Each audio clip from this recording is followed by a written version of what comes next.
сега се върнах от банката, където закрих сметката на моята фирма и усещането е много странно, защото помня как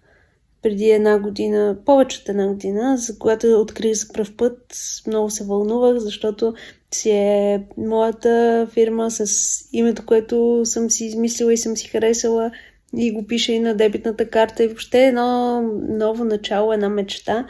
И въпреки, че единствената причина да закрия е, че нямам разходи и съответно плащам много високи данъци, за разлика от